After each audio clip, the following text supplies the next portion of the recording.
স্বাস্থ্য উপদেষ্টা Nurjahan Begum July August গণ অভ্যুত্থানে আহতদের দেখতে গিয়ে তোপের মুখে পড়েছেন।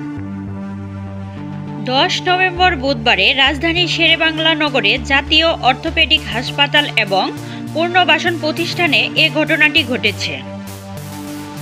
তাছাড়া জানা যায়, ব্রিটিশ হাই কমিশনার সারা কুক্কু সহ নিটোরে আহতদের দেখতে আসেন স্বাস্থ্য উপদেষ্টা নূরজাহান বেগম। সেখানে আহত রোগীদের পরিদর্শনের সময় উপদেষ্টার প্রটোকলে থাকা এক দায়িত্বরত ব্যক্তির বিরুদ্ধে রোগীকে ধাক্কা দেওয়ার অভিযোগ উঠেছে এবং তারপর হট্টগোল শুরু হয়েছে। স্বাস্থ্য উপদেষ্টা 2.5 ঘন্টারও বেশি সময় হাসপাতালের চতুর্থ তলায় প্রত্যেকটি রোগীর খোঁজ খবর নেন, বলেছেন প্রত্যক্ষদর্শীরা। পরে বের হওয়ার সময় সাংবাদিকরা কিছু বলার অনুরোধ করেছে এবং আশেপাশের লোকজনকে স্বাভাবিকভাবে সরতে বলা হয়েছে। সেখান থেকে কেউ একজন হাত দিয়ে সরিয়ে দিচ্ছিল, এতেই শুরু হয় হট্টগোল। সেখান থেকে কে কাকে সরিয়ে দিয়েছে তা এখন পর্যন্ত কেউ বলতে পারেনি।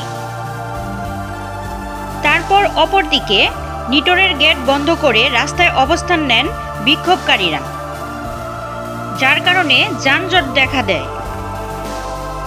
ঠিক এ সময় জুলাই স্মৃতি ফাউন্ডেশনের অর্থ না পাওয়ার অভিযোগ তোলেন অনেকেই। বিষয়টা বুঝতে পেরে তোপের মুখে দ্রুত হাসপাতাল ছাড়ার চেষ্টা করেন উপদেষ্টা এবং ব্রিটিশ হাই কমিশনার।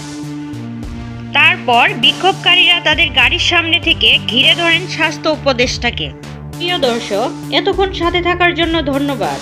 এরকম আরও নিত্য নতুন সংবাদ পেতে আমাদের ওয়াইটিভি নিউজ চ্যানেলটি সাবস্ক্রাইব করুন এবং আপনাদের ভালো লাগলে লাইক, কমেন্ট, শেয়ার করে পাশেই থাকুন। আর হ্যাঁ, ফেসবুক থেকে দেখে থাকলে ফলো দিতে ভুলবেন না। ধন্যবাদ।